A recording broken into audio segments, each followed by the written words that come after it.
8ஆம் அதிகாரம் 28ஆம் வசனம்.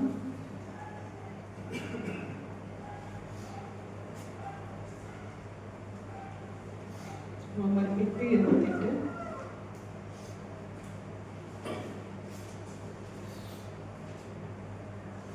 சீக்கிரமாக வாசிங்க.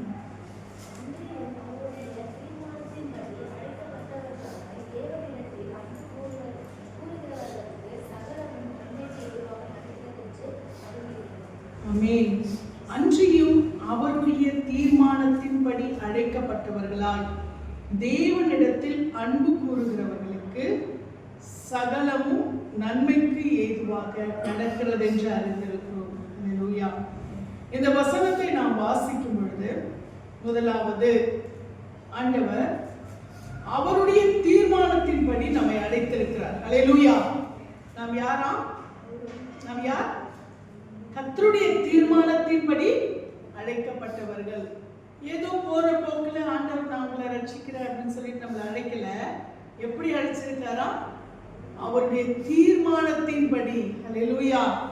அவர் நம்மை அவர் ஏற்கனவே என்ன பண்ணிருக்கிறாரு? ஆமா, தீர்மானித்து வைத்திருக்கிறார். அல்லேலூயா. நாம் ரட்சிக்கப்பட்டது எதுவும் எதேச்சையாக ஒரு ஆக்சிடென்டா நம்ம என்ன பண்ணோம்? ரட்சிக்கப்படவில்லை. அல்லேலூயா. இதெல்லாமே முன்குறிப்பு. ஆமென். நம்முடைய ரட்சிப்பு என்பது ஒரு சாதாரணமான விஷயமாய், ஒரு சாதாரணமான செயலாய் ஒரு நாள் நாம் பார்க்கவே கூடாது. அல்லேலூயா. நாம் இங்க வந்து தேவனுடைய சமூகத்திலே அமர்ந்திருக்கிறோம் என்று சொன்னால் அது ஏற்கனவே கர்த்தருடைய தீர்மானம். ஆமென். நம்மை குறித்து ஆண்டவர் வைத்திருந்த அந்த தீர்மானம், பரலோக ராஜ்யத்திலே அவர் நம்மை குறித்து வைத்திருந்த தீர்மானம். அல்லேலூயா. அன்றியும் அவருடைய தீர்மானத்தின்படி. அல்லேலூயா. கர்த்தர் அவருடைய தீர்மானத்தின்படியாய் நமக்கு இந்த அழைப்பை வைத்திருக்கிறார். ஆமென். அங்கே சொல்றாரு, தாயின் கர்ப்பத்தில் உருவேற்படும் முன்பே உன் கருவை என் கண்கள் கண்டது. எப்ப தீர்மானிச்சிருந்தாரா? எப்ப தீர்மானிச்சிருந்தாரா? எவ்வளவு பெரிய விஷயம் பாருங்களேன். ஆமென். இதெல்லாம் நம்ம யோசிக்கும் போது நமக்கு அப்படியே என்ன சொல்றது, உடம்பு சிலிர்க்கணும். அல்லேலூயா. தாயின் கர்ப்பத்துல உருவாகிறதுக்கு முன்பே நம்முடைய கருவை என்ன பண்ணிருக்கா? கண்கள் கண்டிருக்கா. அல்லேலூயா. உன் எலும்புகள் உருவேற்படும் முன்பே என்று சொல்ற. அல்லேலூயா. நம்முடைய எலும்புகள் உருவேற்படும் முன்பே அவர் என்ன செய்திருக்கிறாரா? நம்மை பேர் சொல்லி அழைத்து அறிந்திருக்கிறார். அல்லேலூயா. எவ்வளவு பெரிய கிருபை இல்லையா? இன்னும் இதை விட கிரேட் நீங்க பாத்தீங்கன்னா உலக தோற்றத்துக்கு முன்னாடியா. அல்லேலூயா. அப்படியே பாருங்க, அவருடைய அன்பு எவ்வளவு, எந்த அளவுக்கு நம்மை முன்குறித்திருக்கிறது என்று பாருங்க. அப்ப இப்போ நம்மை ஆண்டவர் ரட்சித்திருக்கிறார், நம்மை முன்குறித்திருக்கிறார், நம்மை தெரிந்தெடுத்திருக்கிறார் சொன்னா இது ஏதோ ஒரு எதேச்சையான தற்செயலான காரியம் அல்ல. அப்ப நாம கர்த்தருக்கு எவ்வளவு ஸ்பெஷலா இருக்கும் பாத்தீங்களா? அல்லேலூயா. நாம அவ்வளவு ஸ்பெஷல். நம்ம ஆண்டவர் அவ்வளவு ஸ்பெஷலா, அவ்வளவு விசேஷமானவர்களாய் அவர் கண்டிருக்கிறார். நீங்க யோசிச்சு பார்த்தீங்கன்னா அவருடைய பராக்கிரமம், அவருடைய மகிமை, அவருடைய வல்லமை, அவருடைய மேன்மை, அவருடைய மாட்சிமை எல்லாமே எவ்வளவு பெரியது, எவ்வளவு மகத்துவம் உள்ளது. வானங்களும் வானாதி வானங்களும் கொல்லக்கூடாத தேவன் என்று சொல்லி தேவனுடைய மகிமையை குறித்து சொல்லி இருக்கிறது. அல்லேலூயா. அவ்வளவு மகிமையுள்ள தேவன் என்ன செய்திருக்கிறாரா? நம்மை குறித்து அவர் நினைவு வைத்திருக்கிறார். நம்மை அவர் பேர் சொல்லி அழைத்து அறிந்திருக்கிறார். ஆண்டவர் இங்கே நாம் பார்க்கிறோம் அவருடைய தீர்மானத்தின்படி. அல்லேலூயா. நமக்கென்று அவர் என்ன செய்திருக்கிறாரா? ஒரு தீர்மானத்தை அவர் வைத்திருக்கிறார். நம்மை அவர் முன்குறிக்கிறதற்கான ஒரு தீர்மானத்தை அவர் வைத்திருக்கிறார். அன்றியும் அவருடைய தீர்மானத்தின்படி அழைக்கப்பட்டவர்களாய். அல்லேலூயா. ஆண்டவர் நம்ம என்ன செய்திருக்கிறார்? அவருக்கென்று அவர் அழைத்திருக்கிறார். ஆமென். அவர் அந்த அழைப்பை நமக்கு இந்த வேளையில கொடுத்திருக்கிறார் என்று சொன்னார். இந்த அழைப்பு என்பது எப்படிப்பட்டது? எப்படிப்பட்டது? இது விலையேற பெற்றது. அல்லேலூயா. ஆண்டவர் எல்லாரையும் அழைச்சிருக்கிறாரா? இல்ல. எல்லாரையும் ஆண்டவர் வந்து தமக்கென்று தெரிந்திருக்கிறாரா? இல்ல. அப்போ நம்மை அவர் தெரிந்தெடுத்திருக்கிறார் என்று சொன்னால், இவ்வளவு பெரிய தேவன் நம்மை அவர் அழைத்திருக்கிறார் என்று சொன்னால் நம்மை குறித்த ஒரு விசேஷமான திட்டம் அவருக்கு இருக்கிறது. அல்லேலூயா. நாம நினைச்சிட்டு இருக்கோம் ஏதோ நான் 10ஓட 11 நான் ரட்சிக்கப்பட்டேன் அப்படின்னு சொல்லி நினைச்சிட்டு இருக்கோம். அப்ப ஆண்டவர் என்ன பண்ணிருப்போம், எல்லாருக்கும் அந்த பாக்கியத்தை கொடுத்திருப்பார்ல. ஏன் நமக்கு அந்த கிருபைகளை கொடுத்திருக்கிறார், ஏன் நமக்கு அந்த பாக்கியத்தை கொடுத்திருக்கிறார்னா, நம்மை ஆண்டவர் என்ன செய்திருக்கிறார், அவர் விசேஷமானவர்களாய் அவர் தெரிந்தெடுத்திருக்கிறார். ஹல்லேலூயா. நாம் ஆண்டவருக்கு ரொம்ப ஸ்பெஷலானவங்க, ரொம்ப விசேஷமானவங்க. ஹல்லேலூயா. ஒருவர் ஒரு முக்கியமான ஒரு நபரால தேர்ந்தெடுக்கப்படுகிறார் என்று சொன்னா அவங்களுக்கான அந்த இம்பார்ட்டன்ஸ் எப்படி இருக்கும், அவங்களுக்கான அந்த பதவி எப்படிப்பட்டதா இருக்கும், அது ஒரு மேன்மை உள்ளதா இருக்கும் இல்லையா? இப்போ ஒரு பெரிய ஒரு மந்திரி சபை இருக்கு.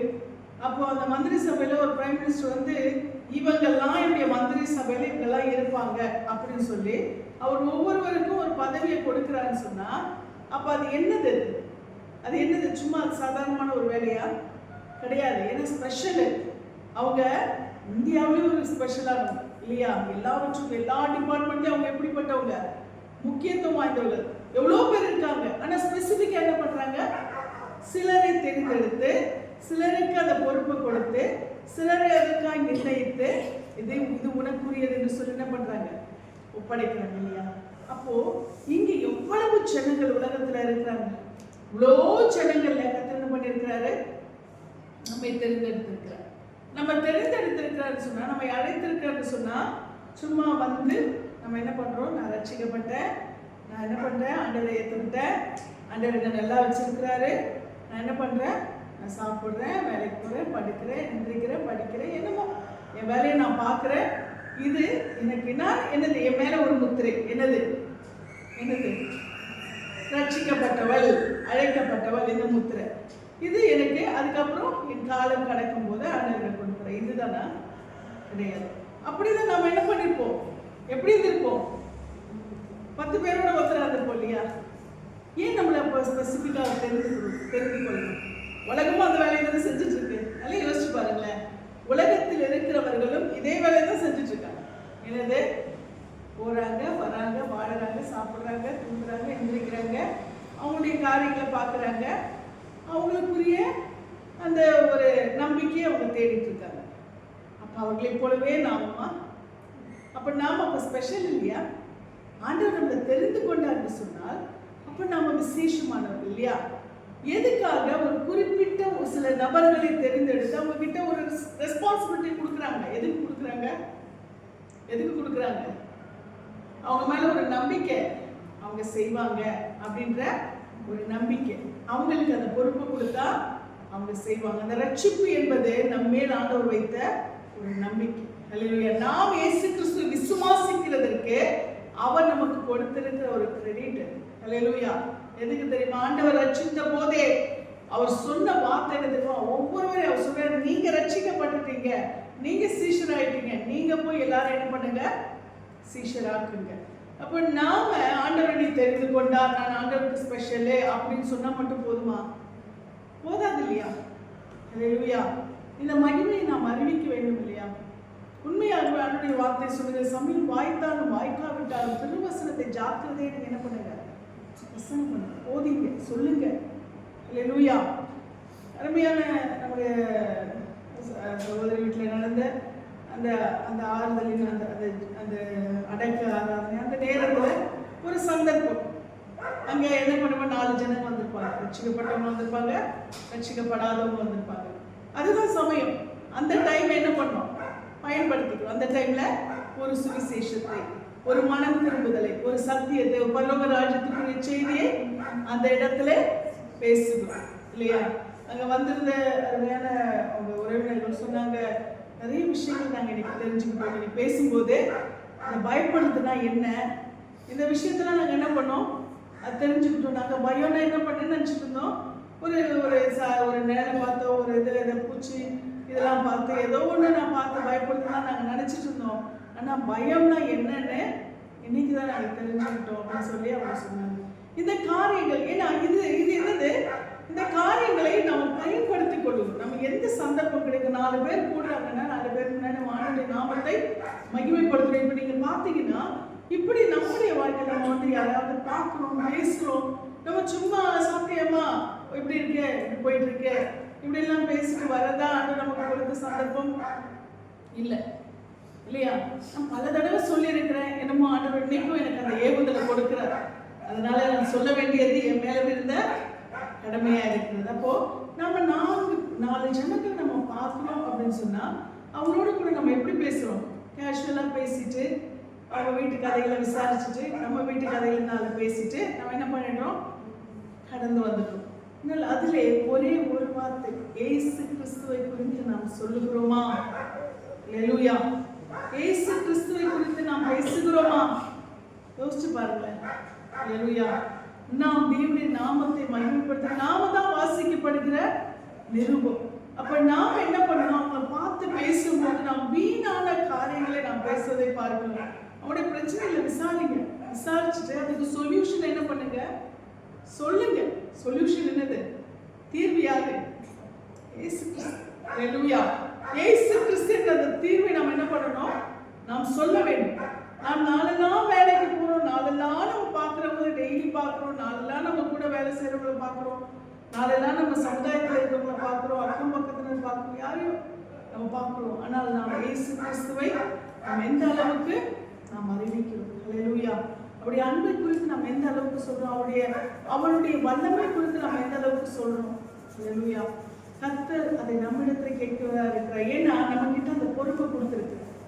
இவ்வளவு ஜனங்கள் இருக்காங்க, அவங்களுக்கெல்லாம் ஆண்டவர் இந்த பொறுப்பை என்ன பண்ணல? கொடுக்கல. அப்ப என்கிட்ட இந்த பொறுப்பு ஆண்டவர் கொடுத்திருக்காரு. அப்ப நான் அதை செய்யணும் இல்லையா? அல்லேலூயா. ஏனென்றால் ஆண்டவருடைய வார்த்தை சொல்லுகிறது, அவருடைய தீர்மானத்தின்படி. ஆமென். அவருடைய தீர்மானம் நம்மளை குறித்து அவர் தீர்மானிச்சு வச்சிருக்கிறார். அப்ப நம்மை குறித்த அவருடைய தீர்மானத்தின்படி நாம் அழைக்கப்பட்டவர்களாய் தேவனிடத்தில் அல்லேலூயா அன்பு கூறுகிறவர்கள். ஆமென். இப்ப நாம அவர் மீது அந்த அன்பு இருந்தா நம்ம என்ன பண்ணுவோம்? ஆட்டோமேட்டிக்கா செய்வோமா? செய்வோம் தானே? அல்லேலூயா. அப்ப தேவனிடத்தில் நாம் அன்பு கூறுகிறவர்களாய் இருக்கும் பொழுது நாம் தானாய் நமக்குள்ளேயே அந்த ஏவுதல் வந்துவிடும். நமக்குள்ளேயே தானா அந்த எண்ணம் வந்துடும். அல்லேலூயா. கர்த்தர் எனக்கு நன்மை செய்தார், அதை உங்களுக்கு என்ன பண்ணுவாரு? கர்த்தர் செய்வார். அந்த ஏவுதல் நமக்குள்ளேயே தானா வந்துடும். இது நாம என்ன பண்ணணும்? நாம அதை செயல்படுத்த வேண்டும். அல்லேலூயா. அந்த அன்பு நமக்குள்ள இருக்கா? யார் நம்ம நேசிக்கிறோமா? நேசிக்கிறோம். உண்மையாவா? அப்ப அவர் கேட்கறது இதுதான். அல்லேலூயா. என்னை குறித்து என்னை நேசிக்கிறீங்கன்னு சொன்னா என்னை குறித்து எத்தனை பேருக்கு நீங்கள் அறிவிக்கிறீர்கள்? அல்லேலூயா. அப்ப நாம் அவரை நேசிக்கிறோம்னு சொன்னால் அவரை குறித்து நாம் என்ன பண்ணணும்? அவருடைய அன்பை குறித்து நாம் அநேகருக்கு அறிவிக்கிறவர்களா இருக்க வேண்டும். அல்லேலூயா. ஏனென்றால் அவர் நம்மை தீர்மானித்திருக்கிறார், நம்மை குறித்த ஒரு நினைவை வைத்திருக்கிறார், நம்மை குறித்த ஒரு சித்தத்தை வைத்திருக்கிறார், நம்மை அழைத்திருக்கிறார். அல்லேலூயா. நம்மை அழைத்திருக்கிறார். நம்மை சாதாரணமா இல்ல, நம்மளை ஸ்பெசிஃபிக்கா என்ன பண்ணிருக்கிறாரு? அவர் அழைச்சிருக்கிறார். அப்ப நீங்களும் நானும் ஸ்பெஷல். அல்லேலூயா. நம்ம சாதாரணமானவங்க, நம்ம ரொம்ப ஸ்பெஷலானவங்க. ஆனா நாம நம்மை குறித்த நினைவுகளை எப்படியா வைத்திருக்கிறோமோ அதுதான் நம்முடைய வாழ்க்கையாய் போய் கொண்டிருக்கு. அல்லேலூயா. நம்ம குறிச்சு நம்ம ஸ்பெஷல்னு ஆண்டவர் தீர்மானிச்சிட்டாரு. ஆனா நம்ம என்ன நினைக்கிறோம்? நம்மளை குறிச்சு என்னமோ என் வாழ்க்கை போயிட்டு இருக்கு, எழுந்துக்கிறேன், சமைக்கிறேன், சாப்பிடுறேன், போறேன், வரேன், இதுதானே. அப்ப நம்மை குறித்த ஒரு நினைவை நம்மளே வச்சுக்கிறோம்.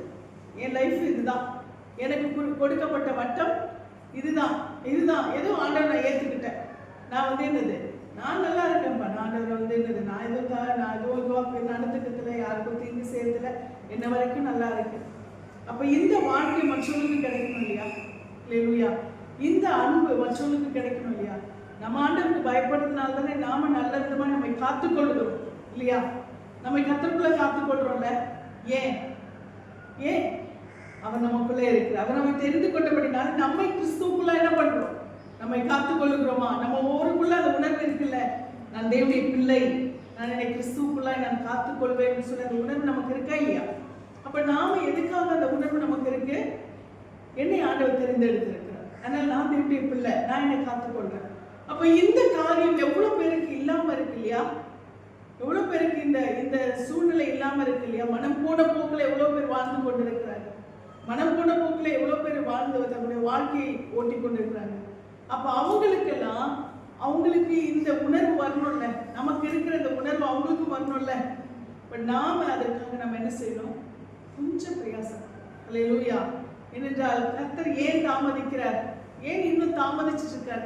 அன்றைய வசனம் சொல்லுகிற தாமதிக்கிறார் என்று சிலர் எண்ணுகிறபடி அவர் தம்முடைய வாக்கு தத்தத்தை குறித்து என்ன பண்ணலையா? தாமதிக்கலையா? அவரை வாக்கு பண்ணினத ஐயோ என்னால இதை நிறைவேற்ற முடியலையே, நான் அவசரப்பட்டு சொல்லிட்டேன் ஆனா என்னால இப்போதைக்கு வர முடியலையா அப்படின்னு அதுக்காக தாமதிக்கிறாரா? இல்ல, அநேகர் ரட்சிக்கப்படும்படியாய் அவர் தாமதித்துக் கொண்டிருக்கிறார். அவர் டிலே ஆகிறதுக்கு காரணம் யார் சொல்லுங்க? யார் சொல்லுங்க? ஆமா, பிசாசு இல்லை, நம்ம தான். அவர் டிலே பண்றதுக்கு காரணம், அவர் வர்றதுக்கு டிலே பண்றதுக்கு காரணம் நம்ம தான். ஏன்னா அவரை குறித்து அநேகருக்கு நாம் சொல்லுகிறதற்கான அந்த சந்தர்ப்பம் நாம் கொடுக்கிறது இல்லை, நாம் ஏற்படுத்திக் கொள்கிறது இல்லை. அதனாலதான் அநேகர் ரட்சிக்கப்படாமலே என்ன செய்கிறார்கள்? கடந்து போய் விடுகிறார்கள். அநேகர் ரட்சிக்கப்படாமலே இந்த உலகத்தை விட்டு போயிடுறாங்க. அப்போ எத்தனை ரட்சிக்கப்படாத ஜனங்களுடைய எண்ணிக்கை கூடிக்கொண்டே இருக்கிறது இல்லையா?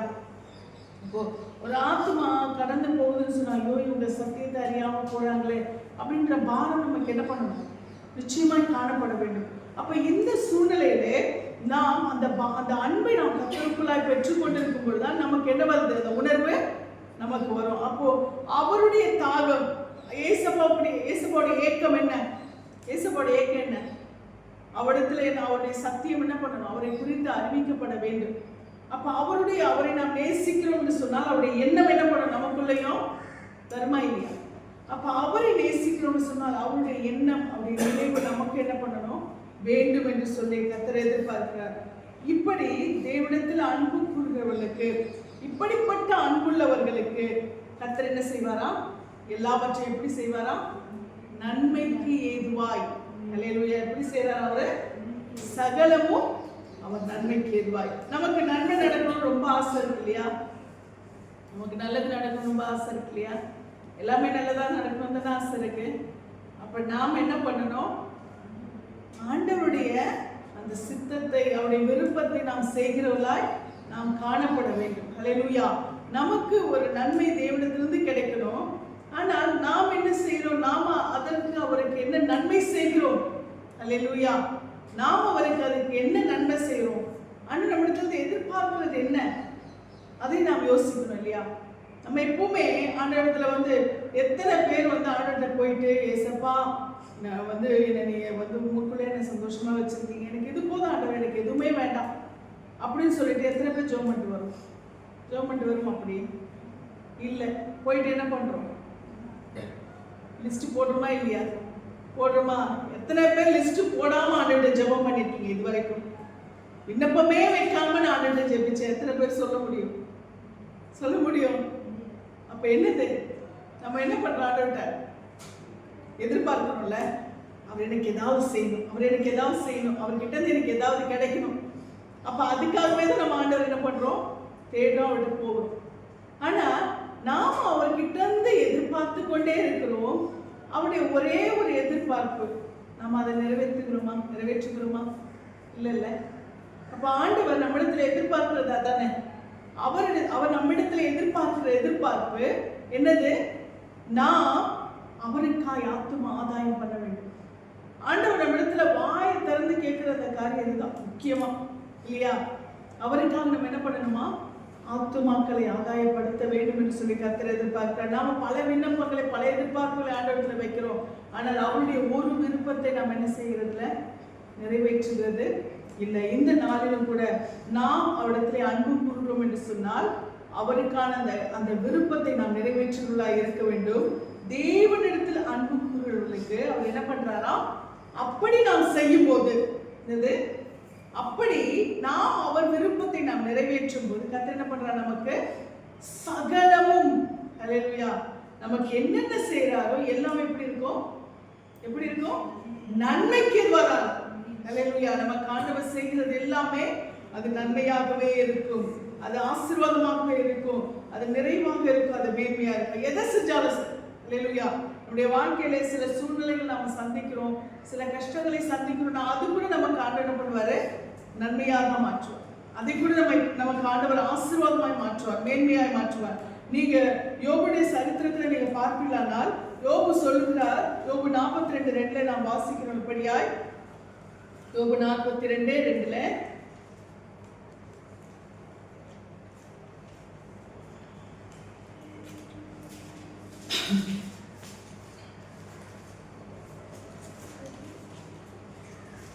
தேவரே நீ சகலத்தையும் செய்ய வல்லவர், நீ செய்ய நினைத்தது ஒன்றும் தடைபடாது என்று அறிந்திருக்கிறேன் என்று சொல்லுகிறார். ஹல்லேலூயா. அவர் சகலத்தையும் செய்ய வல்லவர் என்று சொல்லுகிறார் யோபு. ஹல்லேலூயா. இந்த வார்த்தையை அவர் சொல்லுகிற சூழ்நிலை எப்படிப்பட்ட சூழ்நிலை தெரியுமா?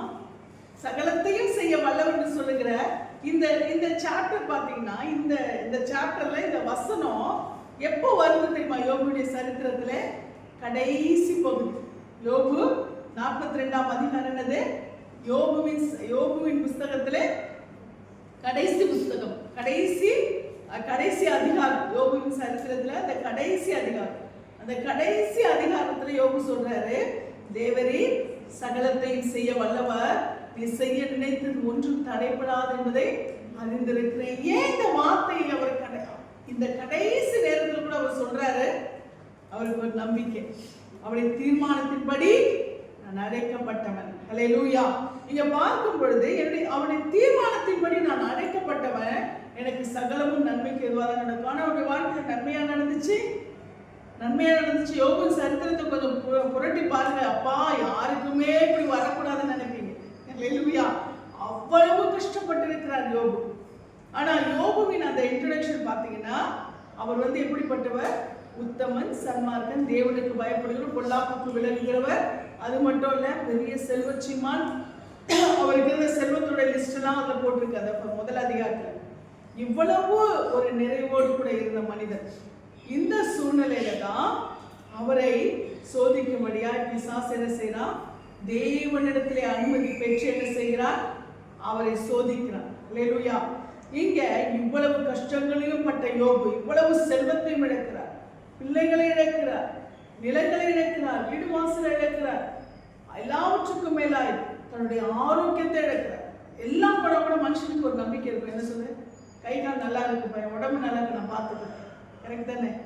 நிறைய பேர் இவ்வளோ கஷ்டங்களை, இவ்வளோ நன்மைகளை இழந்திருக்கலாம். இழக்கும் போது ஒரு நம்பிக்கை இருக்கும், எனக்கு ஆரோக்கியம் இருக்கு, எனக்கு உடம்பு நல்லா இருக்கு, நான் அதை வச்சு நான் என்ன பண்ணிப்பேன், உழைச்சு. கடைசியில பார்த்தா அதையும் எடுத்தாச்சு. விசுவாசம் மறுபடியும் போறோம். யோபுடைய உடம்பு மட்டும் நல்லா இருக்கு, எல்லாத்தையும் எடுத்தாச்சு.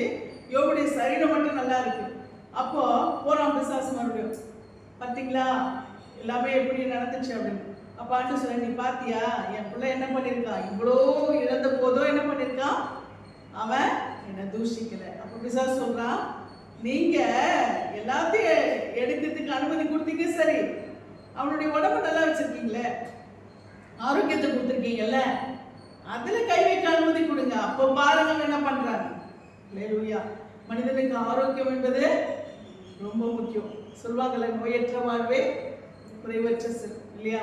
அப்போ நீங்க அதுல எனக்கு அனுமதி கொடுங்க, அப்போ பாருங்க அவன் எந்த அளவுக்கு தன்னுடைய விசுவாசத்தை காத்து கொள்றான்னு பாருங்க அப்படின்னு சொல்லும்போது, அப்ப ஆண்டவர் சொல்றாரு, சரி, உனக்கு நான் என்ன பண்றேன், அதுக்கு நான் என்ன பண்றேன், அனுமதி கொடுக்குறேன். ஆனா என் பிள்ளையுடைய ஜீவனை தொடுகிறதற்கு உனக்கு எந்த அதிகாரமும் இல்லை என்று சொல்லி கர்த்தர் எச்சரித்து அனுப்புகிறார்.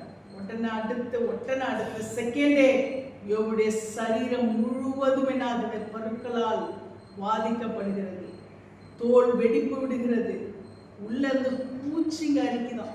ஹல்லேலூயா. அவ்வளோ ஒரு பயங்கர பூச்சிங்க, அந்த தோலை வெடிப்புகள்ல பூச்சிகளும் புழுக்களும் அரிக்கிறோம். அப்படிப்பட்ட ஒரு சூழ்நிலை, அவ்வளவு ஒரு மோசமான ஒரு நிலைமை. இந்த நிலைமையை பார்த்து யாரு சரி கடைசி வரைக்கும் கூட ஒருத்தவங்க இருப்பாங்க, மனைவின்னு சொல்லி. அந்த கூட சொல்லிச்சு, என்னென்ன ஏன் இந்த நிலைமையில நீ உயிர் வாழ்ந்துட்டு இருக்க, நீ என்ன பண்ண, இந்த நிலைமையில நீ வாழ்றதுக்கு என்ன பண்ண, ஆண்டவரை நிந்திச்சு என்ன பண்ணிடு, அவனை இந்த நிலைமைக்கு கொண்டு வந்த தெய்வத்தை நீ எதுக்கு நீ இன்னும் துதிச்சிட்டு இருக்க, என்ன பண்ண, தூஷிச்சு நீ என்ன பண்ண, உயிர் விட்டுரு, ஜீவனை விட்டுருந்தா என்னது, சூசைட் பண்ணிக்கோன்னு. தானா உயிரை விட முடியுமா? இவ்வளவும் சொல்லுகிற ஒரு சூழ்நிலை. பிசாசு என்ன பண்றான், உயிரை எடுக்கக்கூடாது. ஆண்டவர் சொன்னார் இல்லையா, உயிரை எடுக்கக்கூடாதுன்னதும் வேற ஒரு ரூபத்திலே அவன் ஜீவனை எடுக்கிறதுக்கு அவன் தூண்டுகிறான். ஹல்லேலூயா. அப்போ உயிரை எடுக்கக்கூடாது என்னது, அவன் வார்த்தையினாலே வதைத்து அதன் மூலமாய் ஜீவனை எடுக்கிறதற்கு பிசாசு என்ன பண்றான், தூண்டி விடுறான். அப்போ இவன் தேவனுடைய ராஜ்யத்துக்கு போக முடியாதுல்ல, தானா அவனையே எடுத்துக்கொண்டால் தேவனுடைய ராஜ்யத்துக்கு போக முடியாது. அதுக்கு யாரு அதுக்கு தூண்டுகோலா இருக்க முடியும்? கூடவே இருக்கிற மனைவி. அப்ப அவதான் அதுக்கு தூண்டுதலா இருக்க முடியும் இல்லையா? அதனால அவளை என்ன பண்றான்? தூண்டி விடுகிறான். அதுவும் எப்படி? சாதாரணமா பண்ணாத, எப்படி பண்ண? அப்ப பிசாசு யாருக்குள்ள புகுந்து கிரியை செய்யறான்? யாருக்குள்ள புகுந்து கிரியை செய்யறான்? மனைவிக்குள்ள. சில வேளைகள்ல நம்மை சேர்ந்தவர்களுக்குள்ளேயே நம்முடைய நிம்மதி என்ன பண்ணுவோம்? பிசாசு எடுப்போம் இல்லையா? வெளியில இருந்து நமக்கு தேவையே இல்லை. அப்படிப்பட்ட சூழ்நிலைகள்லாம் நம்ம வாழ்க்கையில நடக்கும். அப்போ இப்படிப்பட்ட சூழ்நிலைகள் வரும்பொழுது அதிலும் யோபு என்ன பண்ணல? அசைக்கப்படல. ஹல்லேலூயா. யோபு தெரிஞ்சுக்கிட்டாரு, அது யாரோட தந்திரம்? பிசாசோட தந்திரம். அதனால நான் இதுக்கு செவி கொடுக்க மாட்டேன். தேவனை தூஷித்து என்று சொல்லும் பொழுது இது யார் பண்ற வேலை? பிசாசு எதிர்பார்க்கிறது அதானே, ஆண்டவரை தூஷிக்கணும். அப்ப யார் மூலமா தூண்டி விட்டா அதை செய்வான் ஈஸியா இல்லையா? அதிகமா கான்வர்சேஷன், ஒரு பிரச்சனை, குடும்பம் ஒரு ஏதாவது ஒரு பிரச்சனைனா நீங்க யார்கிட்ட டிஸ்கஸ் பண்ணுவீங்க? ஃபேமிலியில யார்கிட்ட டிஸ்கஸ் பண்ணுவீங்க? ஒண்ணே மனைவி கிட்ட, இல்லைன்னா கணவன் கிட்ட. ஃபேமிலியில ஒரு காரியம் என்று சொல்லும்போது என்ன பண்ணுவீங்க? நீங்க 2 பேர் தான் டிஸ்கஸ் பண்ணுவீங்க. இப்போ அந்த டிஸ்கஸ் பண்ற இடத்துலயே அங்கிருந்தே ஒரு ஆலோசனை கொடுக்க வேண்டிய இடத்துல இருந்து இப்படிப்பட்ட ஆலோசனை வந்தா எப்படி இருக்கும்? யார்கிட்ட போய் அவர் ஆலோசனை கேட்க முடியும் இல்லையா? அங்கிருந்து இப்படிப்பட்ட ஒரு ஆலோசனை வரும் பொழுது ஒரு கர்த்தருக்குள்ள யோபு உறுதியா இல்லைன்னா நிச்சயமா யோபு என்ன பண்ணிருப்பாரு? உடைஞ்சு போயிட்டு இருப்பாரு. மனைவி இப்படி சொல்லிட்டாலே நான் என்னத்தை இதுக்கு மேல நான் என்ன செய்ய முடியும்? இதுக்கு மேல நான் உயிர் வாழ்ந்து என்ன பிரயோஜனம்? ஆண்டவர் சில பேர் நம்ம பேசும்போது நம்ம கொஞ்சம் மனம் சோர்ந்து போகும்போது 2 பேருமா சேர்ந்து பேசும்போது என்ன ஆகும்னா கொஞ்சம் அப்படி இப்படி போய் அந்த குறை இந்த குறை பேசி கடைசியில் ஆண்டவர்கிட்ட போயிடும். எந்த ஆண்டவர் இப்படி பண்றாரோ, இவ்வளவு பண்ணி இப்படி பண்றாரு அப்படின்னு சொல்லி எங்க போயிடுவோம்? கடைசியில் ஆண்டவர்கிட்ட என்ன வேணும் பண்ணுவோம்? தூஷிக்கும்படியா போயிடுவோமா இல்லையா? அப்போ யாருக்கிட்ட அங்க போயிட்டாதான் என்னது? மனைவி மூலமாய் அந்த தூஷணம் வரணும், மனைவி மூலமாய் ஆண்டவரை தூஷிக்கணும்னு பிசாசு என்ன பண்றான்? தூண்டி விடுகிறது. இப்படிப்பட்ட சூழ்நிலைகள் எல்லாம் யோபு சந்திக்கிறார். இப்படிப்பட்ட ஒரு ஆறுதலா இருக்கக்கூடிய அந்த மனைவி மூலமாகவும் இப்படிப்பட்ட ஒரு வார்த்தைகளை கேட்கும் பொழுது ஒரு மனுஷன் என்ன செய்வான்? அடுத்து மனசு உடைஞ்சு போயிடுவான்ல. ஆனால் அவர் அதை செய்யல. அவர் சொல்றார், பைத்தியக்காரி மாதிரி பேசாதங்க. ஆண்டவருடைய வேதத்துல இருக்கு, பைத்தியக்காரி பேசுறது மாதிரி பேசாத. தேவத்துல நன்மையெல்லாம் அனுபவிச்சோம்ல, நல்லா சந்தோஷமா இருந்தது இல்ல? இப்ப கொஞ்சம் கஷ்டத்தை பார்த்தா மட்டும் உனக்கு எதுவா இருக்கா அப்படின்னு சொல்லிட்டு அவர் அந்த இடத்துலயும் அவங்க பண்ற கர்த்தர் கொடுத்தார், கர்த்தர் எடுத்தார், கர்த்தருடைய பரிசுத்த நாமத்துக்கு ஸ்தோத்திரம் என்று சொல்லி கர்த்தரை மகிமைப்படுத்துகிறார். இவ்வளவு சூழ்நிலைகளை கடந்து நண்பர்களாலே தூஷணம், நண்பர்களாலே அவதூறு, நண்பர்களாலே நிந்தனை. நீ ஏதோ பண்ணியிருக்கப்பா, நீ என்ன நான் நீதிமான் மாதிரி நடிச்சல, ஆனா கர்த்தர் என்ன பண்ணிட்டாரு? வசனங்கள் அவருடைய யோபு சரித்திரத்தை வாசிச்சு பாருங்க. வந்து 4 பேரும் அழகா உட்கார்ந்துக்கிட்டு என்ன பண்றாங்க? 4 விதமா பேசுறாங்க. யோபு சுற்றி உட்கார்ந்துக்கிட்டு எல்லாரும் வாய்க்கு வந்தபடி என்ன பண்றாங்க? வந்து ஆறுதல் சொல்லுவாங்கன்னு பார்த்தா அதான் யோபு சொல்ற, நீங்க எல்லாரும் எனக்கு அலட்டல் உண்டாக்குகிற தேற்றரவாளர்கள், எனக்கு ஆறுதல் சொல்ற தேற்றரவாளர்கள்ல என்ன பண்றீங்க? என்னை இன்னும் அலட்டுறீங்க, இன்னும் என்ன வேதனைப்படுத்துறீங்க அப்படின்னு சொல்ற. இது பார்த்தா வந்து உட்கார்ந்துட்டு இந்த 4 பேரும் 4 விதமாய் அவரை என்ன பண்றாங்க? தூஷிக்கிறாங்க. நீ இவ்வளவு நாள் போட்ட வேஷம்லாம் என்ன வந்துருச்சு? இப்ப வெளியில வந்துருச்சு பத்தியா? உன்னோட எல்லா நடிப்பும் இப்ப வெளியில வந்துருச்சு. நீ எவ்வளவு நாளைக்கு தான் நடிப்ப? இவ்வளவு நாளைக்கு தான் நீ நீதிமான் மாதிரி இருப்ப. கடைசியில பார்த்தா ஆண்டு என்ன பண்ணிட்டாரு? அதை வெளிச்சத்துக்கு கொண்டு வந்துட்டாரு. அதனாலதான் உன்னை தண்டிச்சு இப்படி உட்கார வச்சுட்டாரு. எப்படி இருக்கும் இல்லையா? ஏற்கனவே மனுஷன் நொடிஞ்சு போயிருக்கும் போது இந்த வார்த்தை இவ்வளவும் இந்த 42ஆம் அதிகாரம் வரைக்கும் வருது. இவ்வளவும் 42 அதிகாரங்கள் எப்படி இருக்கும்? காத்திரத்தையும் பாஞ்சா மாதிரி இருக்கும் யோபுக்கு. யோசிச்சு பாருங்களேன். அந்த இடத்துல நான் எதுக்கு இவ்வளோ டீட்டெயிலா சொல்றேன்னா, அந்த இடத்துல யோபை வச்சு நீங்க யோசிச்சு பாருங்களேன். இவ்வளவு சூழ்நிலைகளையும் அவர் சந்திக்கிற அந்த 42 அதிகாரங்களிலே. ஆனால் கடைசியாய் ஆண்டவர் என்ன செய்யறார்? அந்த இடத்துல இறங்குறார். இவ்வளவு நிந்திச்சு எல்லா காரியங்களையும் கர்த்தர் பார்க்கிறார். என் பிள்ளையா நீங்க நிந்திக்கிறீங்க, அடிக்கிறார் ஒரு அடி. யார? சிநேகிதர்கள். பொண்டாட்டியை கூட அடிச்சிருக்கலாம். ஏன் விட்டு வச்சா தெரியுமா? ஒருவனுக்கு ஒருத்தி இல்லையா? அதனாலதான் இவ்வளவு சாகடிச்சுட்டா யோபுக்கு வேற பொம்பளை தேடி போக வேண்டியிருக்குமே. அதனால அவருடைய கட்டளை, அவருடைய நியதி, அவருடைய தீர்மானம் அதை மாற்றக்கூடாது இல்லையா? அதனாலதான் என்ன பண்ணாரு? அவளை மட்டும் ஆண்டவர் தண்டிக்கல. ஏன்னா இவள் மூலமாய் சந்ததி வேண்டும், மறுபடியும் யோபுவுக்கு பிள்ளைகள் வேண்டும் இல்லையா? அதனால என்ன பண்ணல, யோபு நிமித்தமாய் மனைவிக்கு என்ன வந்தது? எக்ஸ்கியூஸ். அதான் வேதம் சொல்லுகிறது, புருஷன் மூலமாய் மனைவியோ, மனைவியின் மூலமாய் புருஷன் என்ன பண்றாங்களா? ஆதாயப்படுத்திக் கொள்ளுகிறார்கள். இல்லையா? நிறைய பேர் என் சப்ஜெக்ட் ஆண்டவர் என்னென்ன பேசுறாரோ அதை நான் உங்களுக்கு பேசிட்டு இருக்கேன். நிறைய பேர் சொல்லுவாங்க, ரட்சிக்கப்பட்ட என்ன பண்ணுவாங்க தெரியுமா? சில மனைவிமார்கள், என் புருஷன் ஆண்டவரை தேடுறதுக்கு ரொம்ப தடையா இருக்காரு, அதனால நான் அவரை விட்டு விலக போறேன். ஆண்டவர் அதை சொல்லவே இல்லையே வேதத்துல. என்ன பண்ணணுமா? எப்படி இருந்தாலும் அவன் குடிகாரனா இருந்தாலும் சரி, முரட்டாட்டம் முடிச்சவனா இருந்தாலும் சரி, ஆண்டவரை அறியாதவனா இருந்தாலும் சரி, அந்த அவனுடைய தன்னுடைய செயலால் என்ன பண்ணும்? அவனை ரட்சிப்புக்குள்ள கொண்டு வரணும் தான் வேதம் சொல்லியிருக்கு. ரட்சிக்கப்படாத புருஷனை விட்டு விலகுன ஆண்டவர் சொல்லவே இல்லை. புருஷன் ரட்சிக்கப்படலைன்னா கூட என்ன பண்ணணுமா? கூட சேர்ந்து வாழணும்ன்றார் ஆண்டவர்.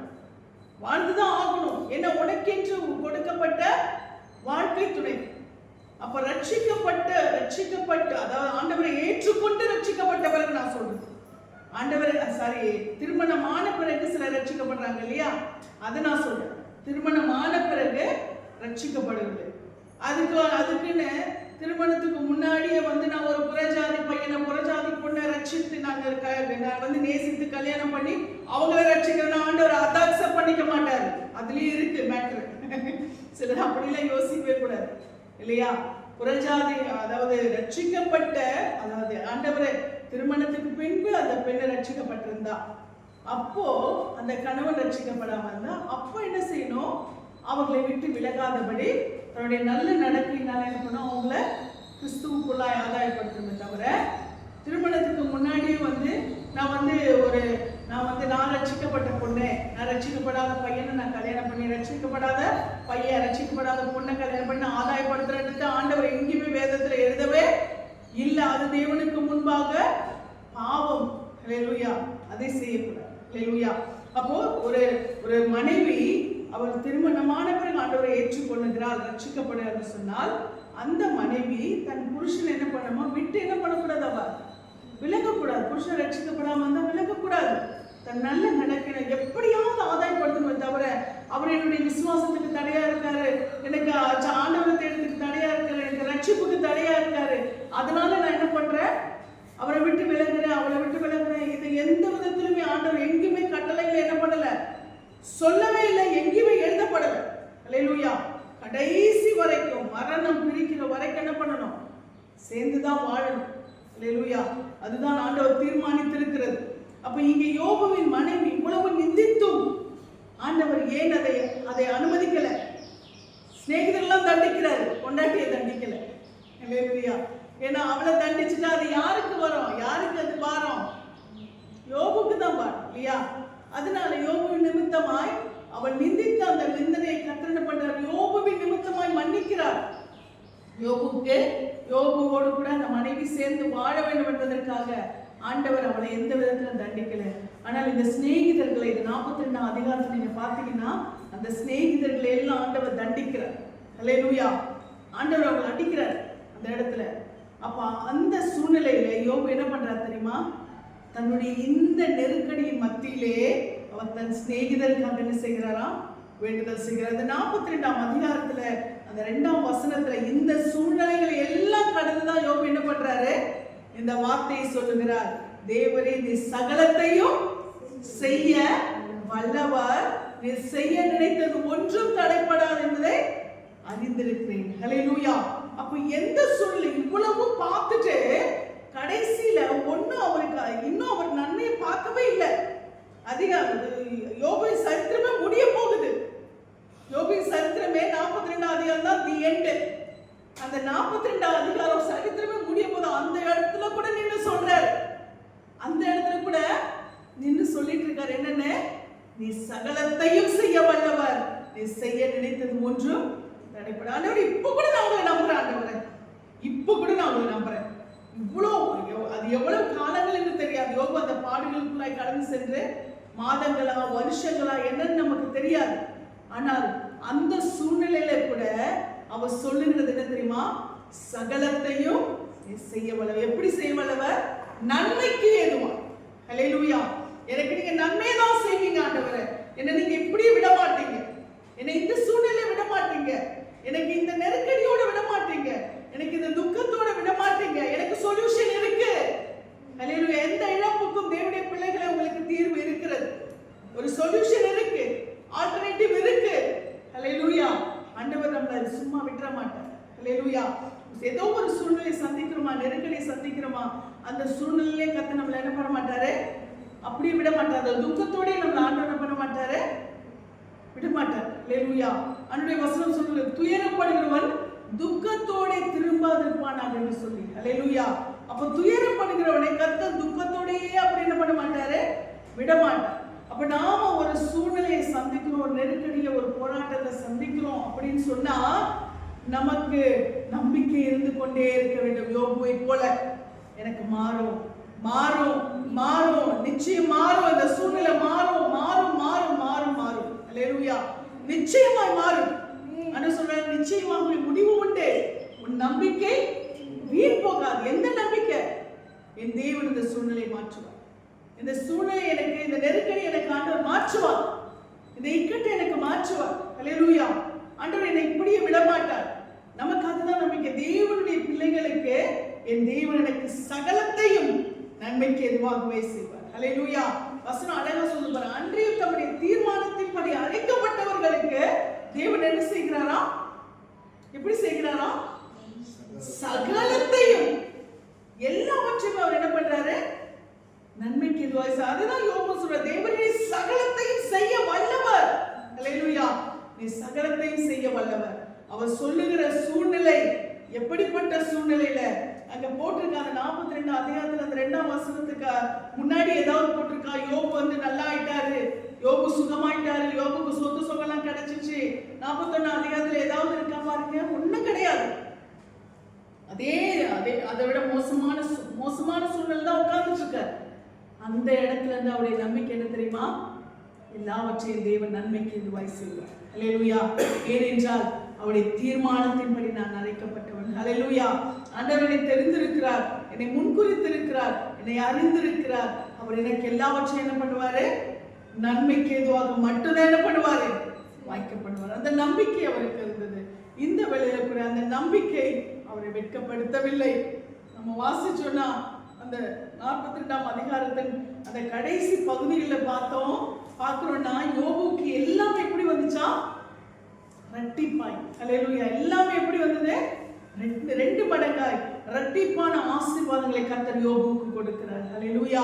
இந்த வேளையிலே தேவனால அழைக்கப்பட்ட தேவனுடைய பிள்ளைகளா இருக்கிற நாம் இந்த விசுவாசத்தை நாம் பெற்றிருக்கோம். ஆண்டவர் எனக்கு செஞ்ச என்ன பண்ணுவார், எல்லாமே நன்மைக்கு எதுவாக செய்வார். ஒரு கஷ்டத்தை பார்க்கிறோமா, ஆண்டவர் நன்றி சொல்லுங்க. ஹல்லேலூயா.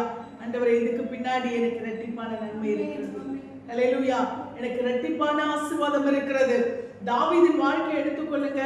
தாவீது அவர் என்ன பண்றாரு, பெலிஸ்தியருக்கு ஆதரவா என்ன பண்றாரு, அவர் போய் யுத்தம் பண்ண போறாரு. அங்க யுத்தம் பண்ண போகும் பொழுது பெலிஸ்தியர் நம்பல, அவர் என்னது, அவர் நம்பல. ஏன்னா இஸ்ரவேலர் அவரை விரட்டி எடுத்து விட்டாங்க. இஸ்ரவேலர் அவரை ஏற்றுக்கொள்ளவில்லை. சவுல் என்ன பண்ணிட்டாரு, தாவீதை எப்படியாவது கொல்லணும், ஏன்னா தாவீது தான் அடுத்த அரியணை அப்படின்றது அவருக்கு தெரிஞ்சிருச்சு. அதனால தாவீதை வைக்கக்கூடாது, தாவீதை கொல்ல துரத்தி தேடுகிறார். இந்த சூழ்நிலை தான் அந்த இடத்துல பெலிஸ்திய ராஜா அவனுக்கு வந்து தாவீதுக்கு ஆதரவு கொடுக்கிறார். இந்த பெலிஸ்திய ராஜா தாவீதுக்கு ஆதரவு கொடுத்ததுனால இந்த தாவீது பெலிஸ்திய ராஜாவுக்கு உதவி செய்ய அவர் தீர்மானிக்கிறார். ஆனால் பெலிஸ்தியர் அவர் என்ன பண்ணல, நம்பல. இவன் வந்து என்னது, இவன் ஏற்கனவே நம்ம ஆள் ஒருத்தன், அவ்வளவு பெரிய படைத்தளபதி அவன், யாரு, கோலியாத்து, அவனையே கொண்டவன். இவனை கொண்டு வந்து நம்ம கூட சேர்த்து வச்சிருக்கீங்களே, ஒவ்வொருவேளை நமக்கு உளவு பார்க்க வந்திருப்பான். அதுவும் இல்லாம இப்ப நீங்க வந்து இஸ்ரவேலுக்கு விரோதமா யுத்தம் பண்றதுக்கு எதிரியே கூட்டிட்டு போறீங்களே, அவன் நாட்டுக்கு விரோதமா யுத்தம் பண்றதுக்கு அவனே கூட்டிட்டு போறீங்களேன்னு பெலிஸ்தியர் என்ன பண்ணல, பெலிஸ்தியருடைய பிரபுக்கள் அதை அனுமதிக்கல. ராஜா நம்புறான், ஆனா பெலிஸ்திய பிரபுக்கள் என்ன பண்ணல, அதை அனுமதிக்கல. யார் நம்புவா இல்லையா? ஆனால் தாவீதுக்கு என்னன்னா நன்றி உணர்வு. தாவீதுக்கு என்னுடைய ஜனங்களை என்னை விரட்டின போதும் யாரோ ஒரு அண்ணி என்னை சேர்த்துக்கிட்டு எனக்கு ஆதரவு கொடுத்தானே, அவனுக்கு நான் உதவி செய்வேன்னு சொல்லி தாவீது உண்மையாய் செல்கிறார். ஆனால் அந்த ராஜா நம்பினாலும் அந்த தேசத்தின் பிரபுக்கள் என்ன பண்ணல, நம்பல. இவனை நீங்க என்ன பண்ணாங்க, திருப்பி அனுப்பியே ஆகணும்னு சொல்லி அவங்க என்ன பண்றாங்க, தாவீதை திருப்பி அனுப்பும்படியாய் அந்த ராஜாவை நிர்பந்திக்கும் போது ராஜா வேற வழியில அவங்க சொல்றப்ப, நான் உன்னை நம்பினாலும் என் ஜனங்கள் உன்னை நம்பல, அதனால நீ என்ன பண்ண, நீ தயவு செஞ்சு நீ திரும்பி போயிடு அப்படின்னு சொல்லிடுறாங்க. இப்போ என்ன செய்கிறாரு, தாவீது திரும்பி வந்துடுறாரு. தாவீது அவர் திருப்பி அனுப்பப்பட்டதுனால திருப்பி வந்துடுறாரு. இப்போ அவர் என்ன பண்றாருன்னா, தான் விட்ட இடத்துல சிக்லாங்கிற இடத்துல தன்னுடைய எல்லா விதமான ஆசீர்வாதங்கள், அதாவது தன்னுடைய மனைவி பிள்ளைகள், அப்புறம் தன்னோடு கூட அவரோடு கூட ஒரு 400 பேர் வராங்க. அந்த 400 பேர் இவங்க எல்லாருமே தாவீது என்ன செய்திருக்கிறாரு, அந்த இடத்துல விட்டுட்டு அவர் வந்திருக்கிறாரு. இப்போ இந்த இடத்துக்கு இவர் விட்டுட்டு தான் என்ன பண்றாரு, பெலிஸ்தியரோடு கூட யுத்தம் பண்ண அவர் கடந்து போகிறார். இப்போ இங்க கடந்து போகும் பொழுது அந்த இடத்துல இருந்து ஆண்கள் எல்லாம் கடந்து போயிட்டாங்க யுத்தத்துக்கு, தாவீதோடு கூட வந்துட்டாங்க இல்லையா. இப்போ அங்க போனதோ பெலிஸ்தியர் திருப்பி அனுப்பிட்டாங்க, பெலிஸ்தியர் ராஜா திருப்பி அனுப்பிட்டார். இப்போ இங்க திருப்பி பார்த்தா அங்க இருந்த பிள்ளைகள், மனைவி, பிள்ளைகள், சொத்து சுதந்திரம் எல்லாம் அங்க என்னெல்லாம் இருந்துச்சோ அந்த 400 பேரோடது, தாவீதோடது எல்லாமே என்ன ஆயிடுச்சு, அமலேக்கியரால கொள்ளையடிக்கப்பட்டு விட்டது. அமலேக்கியர் என்ன பண்றாங்க, எல்லாவற்றும் அவங்க என்ன பண்ணாங்க, போற போக்கு ஆண்டவர் என்ன பண்றாரு, ஆண்டவரே நான் அந்த தண்டை பின்தொடர்ந்தா எனக்கு அது கிடைக்குமா, நீங்க சொல்லுங்க, நீங்க சொன்னா நான் என்ன பண்றேன், நான் போறேன் அப்படின்னு சொல்றாரு. ஆண்டவர் சொல்றாரு, நீ போ, சகலத்தையும் திருப்பிக் கொள்வா என்று சொல்கிறார். அதே போல தாவீது அந்த அமலேக்கியர் கூட்டத்தை பின்தொடர்கிறார்.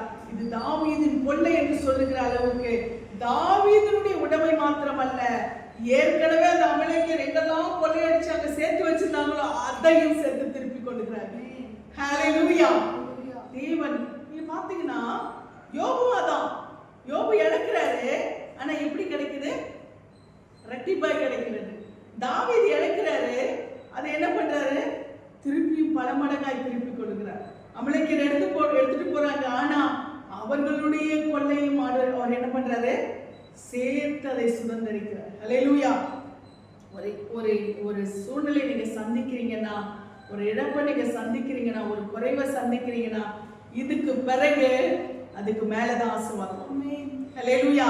ஸ்தம்பிச்சு போயிடாதீங்க, ஐயோ என் குடும்பம் என்ன ஆகுமோ, என் சூழ்நிலை என்ன ஆகுமோ, இந்த நன்மை என்னை விட்டு போயிடுச்சு, என் வாழ்க்கை என்ன ஆகுமோ யோசிக்காதீங்க. அதுக்கு பிறகு அதை விட அதிகமாக ஆண்டவர் கொடுப்பார். ஹல்லேலூயா. ஒரு இழப்பை சந்திச்சா, ஒரு குறைவை சந்திச்சா ஆண்டவர் அதற்கு பின்பாக அவர் செய்வது அதை விட அதிகமாக இருக்கும். ஹல்லேலூயா. அது அவர் செய்கிற நன்மை, அவர் கொடுக்கிற ஆசீர்வாதம் அதை விட பல மடங்கா தான் இருக்கும். நீங்க தயவு செஞ்சு எந்த சூழ்நிலை ஸ்தம்பிச்சு போயிடாதீங்க. நான் என்ன பண்ண போறேன், இது என் கைவிட்டு போயிடுச்சு, இந்த நன்மை என் கைவிட்டு போயிடுச்சு, இந்த ஆசீர்வாதம் எனக்கு கைவிட்டு போயிடுச்சு, எனக்கு இந்த காரியம் என் கைவிட்டு போயிடுச்சு, தயவு செஞ்சு நீங்க சோர்ந்து போயிடாதீங்க. இன்னும் ஆண்டவருக்குள்ளாய் பலனாயிருங்க. தேவனுடைய பிள்ளைகள் அப்படித்தான் இருந்தாங்க. ஹல்லேலூயா.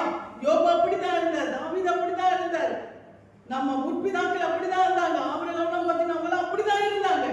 இழப்ப நினைச்சு சோர்ந்து போகல, தைரியமாய் நின்றார்கள். என் தேவன் இதற்கு பதிலாக என்னை ஆசீர்வதிப்பார்.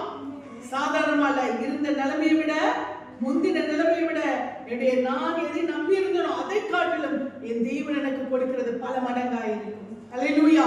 அந்த விசுவாசம், அந்த தைரியம், அந்த நம்பிக்கை நமக்கு இருக்குமானால் அன்றியும் அவருடைய தீர்மானத்தின்படி அழைக்கப்பட்டவர்களுக்கு தேவன் சகலத்தை எப்படி செய்வாரா, நன்மைக்கு ஏதுவாகவே செய்வார். தேவரே நீ சகலத்தையும் செய்ய வல்லவர், நீ செய்ய நினைத்தது ஒன்றும் தடைப்படாது என்பதை அறிந்திருக்கிறேன். ஹல்லேலூயா. இந்த வேளையில கூட நாம் யாரு, நாம் அவருடைய தீர்மானத்தின்படி அழைக்கப்பட்டவர்கள். ஹல்லேலூயா. இந்த வேளையில இந்த வார்த்தையை நீங்க பலனா பெற்றுக் கொள்ளுங்க. ஆமென். இழப்புகளை நினைச்சு சோர்ந்து போயிடாதீங்க. என்னுடைய நம்பிக்கை அற்று போயிடுச்சு என்று கலங்கி விடாதீங்க. எனக்கு இதுக்கு மேல ஒரு வழி ஏதாவது கிடைக்குமான்னு சோர்ந்து போகாதீங்க. கர்த்தர் சொல்லுகிறார், நிச்சயமாக நீங்க எந்த இழப்பை சந்திச்சீங்களோ, எந்த குறைவை சந்திச்சீங்களோ அதை விட ஆண்டவர் இன்னும் அதிகமான நன்மைகளை தான் ஆண்டவர் பண்ணுவாரு. அவர் கொடுக்க வல்லவராய் இருக்கிறார். கடைசி இந்த வசனத்தை வாசித்து முடிக்கலாம். சங்கீதம் 85:12.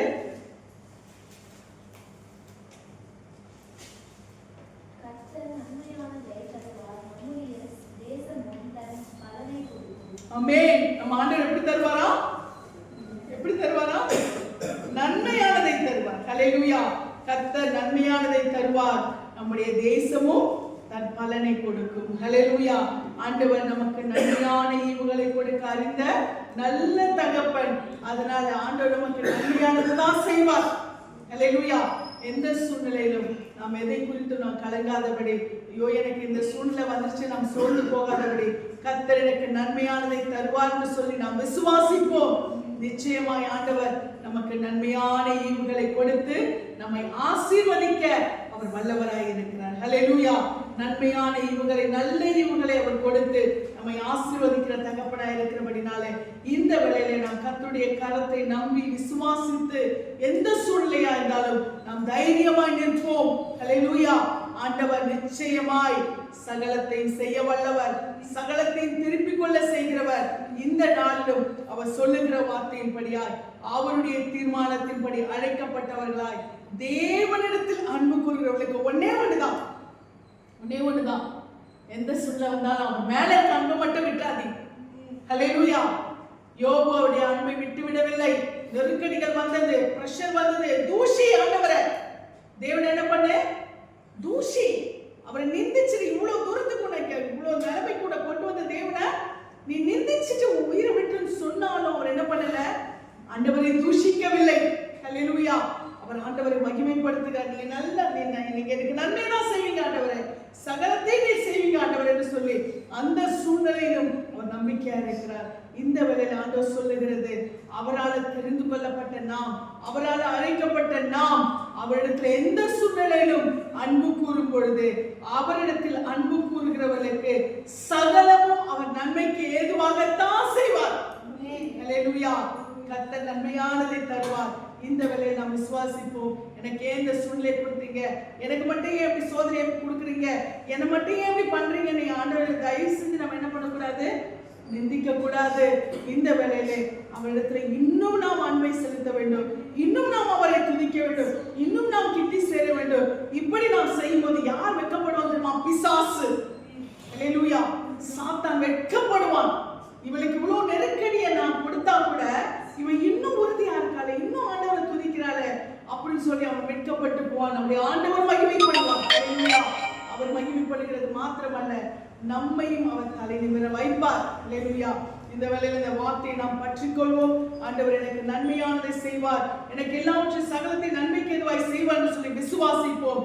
இந்த வசனத்தின்படியால் அவருடைய தீர்மானத்தின்படி அழைக்கப்பட்ட நமக்கு அவர் எல்லாவற்றையும் அவரிடத்தில் நாம் எல்லா சூழ்நிலை அன்பு கூறும்போது அவர் நன்மைக்கு எதுவாய் செய்வார். அது மட்டுமல்ல, நாமும் என்ன செய்யணுமா, அவருக்கு எல்லா விதத்திலும் அவருடைய அன்பை, நம்முடைய அன்பை அவருக்கு என்ன செய்யணும், வெளிப்படுத்துவர்களாய் காணப்பட வேண்டும்.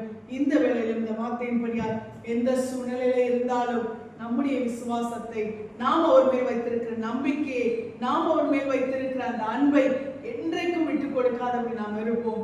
நிச்சயமா அவர் நம்ம என்னைக்குமே எந்த இடத்துலயுமே ஆண்டவர் நம்மளை விட்டு கொடுத்ததே இல்லை. ஹல்லேலூயா. எந்த சூழ்நிலையுமே அவர் நம்மை விட்டு கொடுத்ததில்லை. அதே போல நாமும் நம்ம ஆண்டவரை எந்த சூழ்நிலை விட்டு கொடுக்காதபடி அவரை நாம் மகிமைப்படுத்துவோம். நிச்சயமாய் கர்த்தர் நம்முடைய வாழ்க்கையை அவர் ஆசீர்வாதமாய், நன்மையாய், எல்லாவற்றுக்கும் மேலான ஒரு மேன்மையோடு கூட கர்த்தர் வைக்க வல்லவராய் இருக்கிறார். கர்த்தருடைய நாமத்துக்கு மகிமை உண்டாவதாக. ஆமென்.